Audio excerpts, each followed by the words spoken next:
Actually, I just had a cute baby. Unlike my sister who's infertile, I managed to get pregnant just fine. My sister, who had eloped with a man a few years ago, had since become completely out of touch. That man was my former fiance. Suddenly, she reached out with news of her childbirth. Her typical behavior of adding unnecessary remarks hasn't changed.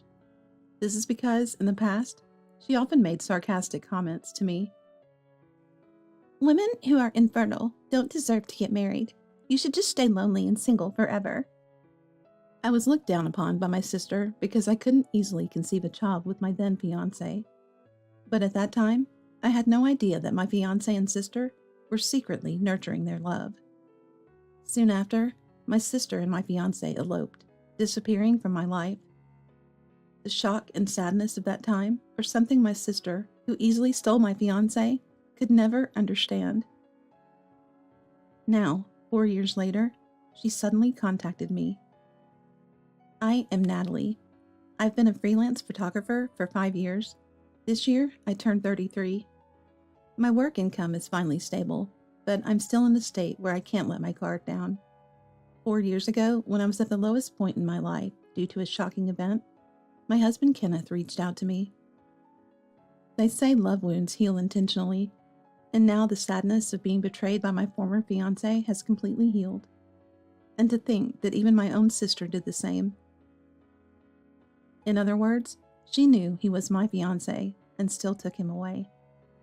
The fact that two people I trusted betrayed me at the same time was enough to mentally corner me while I was still in my 20s. My former fiancé Robert and I were high school classmates. I remember him being engrossed in baseball in high school, seemingly distant from romance. At our coming-of-age ceremony, he confessed that he had liked me since high school and asked me out on our way home from the reunion. I was surprised, but accepted, and we had a smooth relationship for nearly 10 years.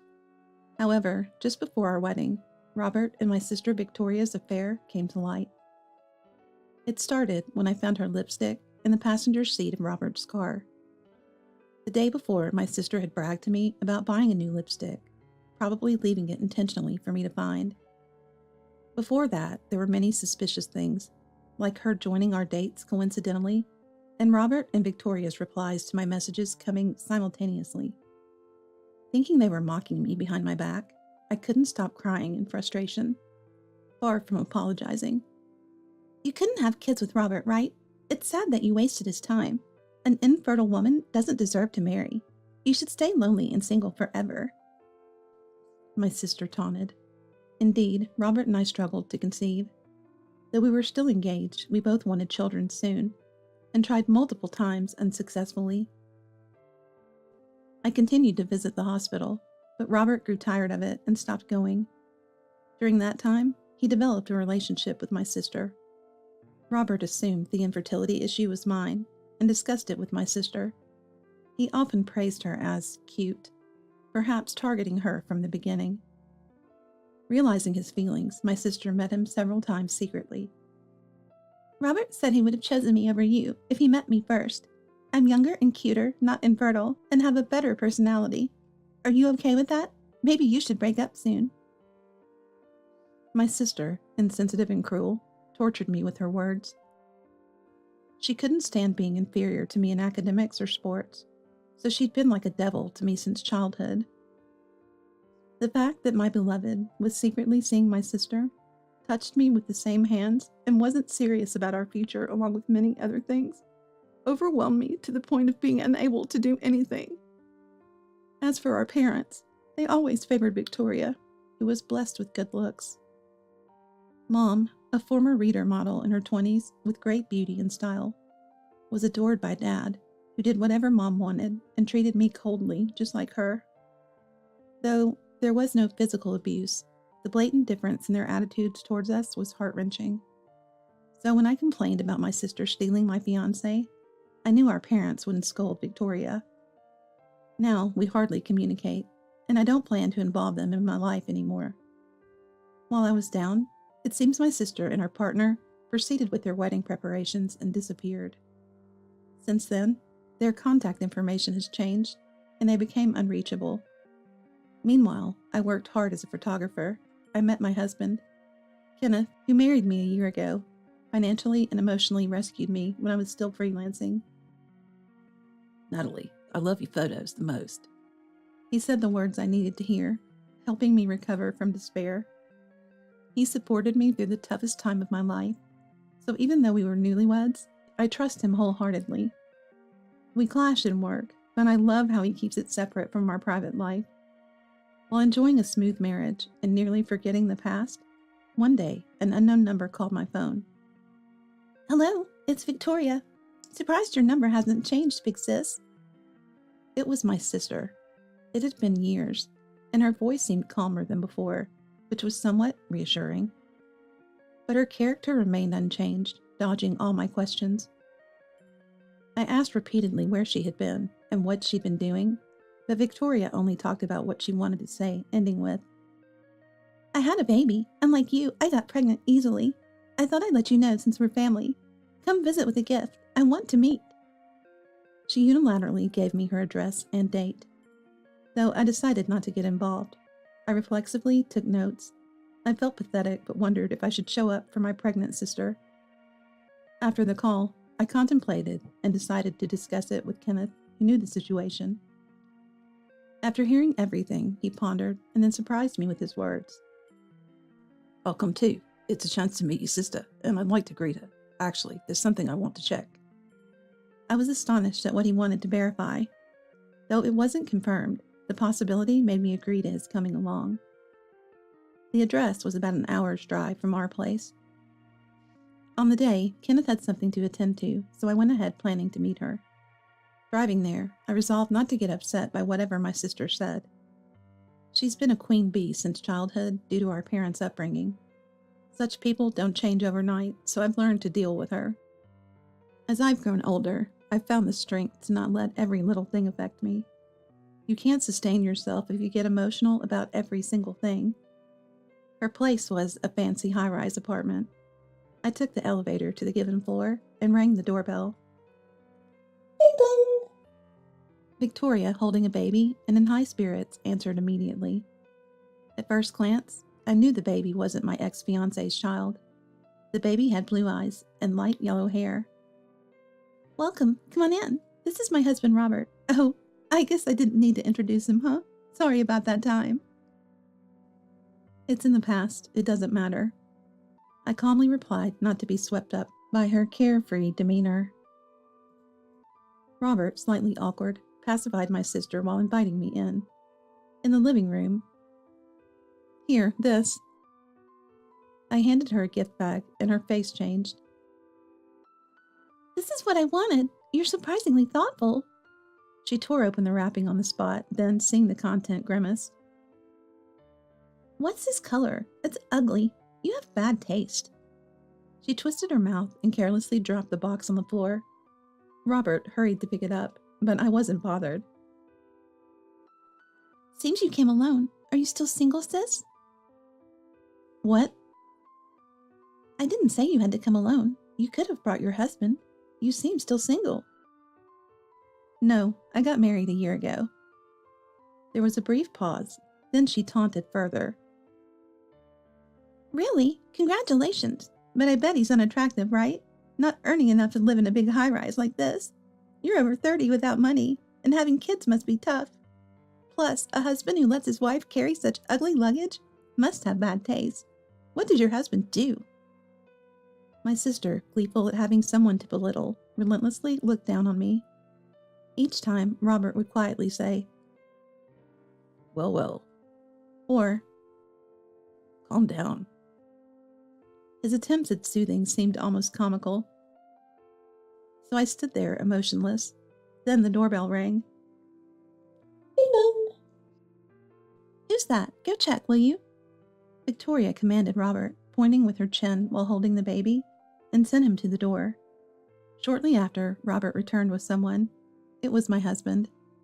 Victoria, surprised by the tall man's arrival, scrutinized my husband, who wore sunglasses and a hat. Is this guy your husband, sis? Nice to meet you, but isn't it a bit rude to be late? My husband responded to her sarcasm by removing his accessories. Nice to meet you. Sorry for being late. I'm Natalie's husband, Kenneth. Seeing my husband's face, Victoria started trembling. I had an inkling this would happen. Kenneth is a popular model for a top women's magazine in the country. Lately, he's been appearing more in other media, increasing his personal fame. Wow, Natalie's husband is Kenneth? Robert exclaimed loudly. My husband gave him a stern look. Please refrain from casually using my wife's name. I'm afraid of what kind of person you are, so mind your words. Robert turned pale, but Victoria looked unconvinced. With a resentful glare, she asked me, "How did you catch such a wonderful man? You two seem mismatched." I honestly explained that we met at a magazine shoot where I was working as a photographer. Still unsatisfied, she changed the subject. "But weren't you infertile, sis? Does your husband know that? I have this cute baby, but you'll never have one. Poor husband." Her face turned red in her triumphant moment. "Look at this face. Looks just like Grandpa, right? You must be jealous," she touted. She was so desperate that her spit flew my way, which was unpleasant. "Actually, about that, there's something I haven't told you, Victoria." I began quietly. "We're not blood related to Grandpa." "What?" Her disbelief was understandable. Our maternal grandfather was Russian. However, he was our grandmother's second husband and not related to Mom or us. Our real grandfather had died of illness when Mom was young, but this fact was kept from Victoria, who was close to our step-grandfather and had a volatile temperament. So both Victoria and I are pure Americans. It's strange for a child with Russian features to be born to us. Pointing this out, Victoria's face turned blue. At the same time, Robert's face reddened. What do you mean? So this isn't my child? Explain. "That's ridiculous. My sister is just making things up. Call Mom, she'll tell you." Victoria protested desperately. Then my husband took out his phone and started dialing. Victoria regained her smug look as if saying, "See?" Suddenly, there was a noise from the entrance, drawing everyone's attention. Before anyone could check, a young man with Russian features burst in. "Alexander!" Victoria shouted, then quickly covered her mouth, but it was too late. Who are you? Don't tell me you're... Robert raised his arm at Victoria. My husband quickly intervened. I understand how you feel, but the baby is frightened. Let's calm down and talk. Robert lowered his arm and sat on the sofa, looking defeated. We all sat nearby, beginning our discussion. Kenneth had been close friends with the model Alexander for about 10 years. About 6 months ago, Alexander confided in Kenneth that he might have been a victim of marriage fraud. Kenneth had a hunch he'd seen the woman in a photo Alexander showed him before. Remembering her from a family photo I had shown him when we started dating, Kenneth, reluctant to accept it, decided to verify the truth for his friend's sake. Caught off guard by her earlier slip, Victoria had no good excuse and looked down for a while, eventually as if giving up. "Yes, the baby isn't Robert's," she murmured. Why did you betray me? Cheating is the worst thing you could do, Robert shouted. I thought it was ironic he could be so angry after doing the same to me, but at that moment, it didn't matter. My strong-willed sister retorted to his yelling. "It's your fault we couldn't have kids. I kept quiet about it, but what's with that attitude?" Indeed, neither my sister nor I could have children with Robert because the issue was with him. However, my sister had mocked me relentlessly as an infertile woman, so I guess she couldn't admit it. Desperate for a child, my sister used the matching site to meet Alexander, hoping for a cute, half-faced baby. She convinced Robert that the baby had inherited our grandfather's traits. Logically, it's a stretch to think a baby with Russian features would suddenly be born to an American-faced sister and her American mother. Moreover, it seems she made marriage-like statements to Alexander when they met. Alexander, believing they were dating with marriage in mind, cooperated with her desire for a child. At that time, Alexander was also suspicious because his sister had stipulated they only go on dates for a few hours during the day, and that he could not leave the house on weekends due to family commitments. He even lent her money, despite suspecting something off due to her conditions about meeting during the day and never on weekends. Alexander is deeply hurt by this. We're going to see a lawyer about it, my husband said. At that, my sister and her husband stood up. Stop it. I didn't mean to deceive. It's all because of my husband's issues. It's not my fault. Cheating and then saying that? You did this behind my back. It's got nothing to do with me. Cut the crap already. The two started a disgraceful argument, oblivious to their child nearby. Feeling sorry for the baby, I picked him up from the bed and moved to another room. From the next room, I faintly heard my husband's voice. 4 years ago, you ran off with Natalie's sister, and now you say it's none of your business? Face reality. A husband shares responsibility for his foolish wife's actions. Robert seemed cowed by my husband's towering presence and didn't talk back. Also, I turned down a commercial offer from your company recently because of you. I couldn't see him, but I imagined Robert was devastated. He was ambitious, and this would surely affect his career and morale.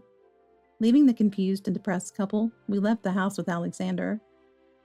Worried about the baby, but knowing my sister who loves children would take care of him, my husband went with Alexander to the lawyer's office. The lawyer was sympathetic, and they smoothly proceeded with the procedures. They decided to sue my sister for marriage fraud, asking for a settlement and monthly visitation rights for the child. I have no feelings for Victoria anymore, but I still love the child. Alexander said sadly, a look I still remember. Half a year later, Alexander confirmed he was receiving the settlement on time. My sister was working full-time, having put the child in daycare. She occasionally sent letters with photos of the child who was growing up. Alexander seemed relieved to see him growing bigger day by day. Meanwhile, Robert's career seemed to have taken a hit due to Kenneth's influence. I'm not sure how much my husband shared about my situation, but Robert's messages showed he was struggling. I ignored them, of course. I'm neither his mom nor his fiance anymore. If he persists, I'll contact his company myself. The couple is apparently in a cold war, but surprisingly, no divorce talks. They probably stay together for their cute child. Like my sister, Robert also loves children. Even if not blood related, it's hard to let go of such feelings. As for us, a long-awaited baby is on its way. We've always valued our time together, even amidst busy schedules. I plan to continue photography until the birth, but I'll decide with my husband and our baby. As our family grows, I cherish each day with optimism and joy.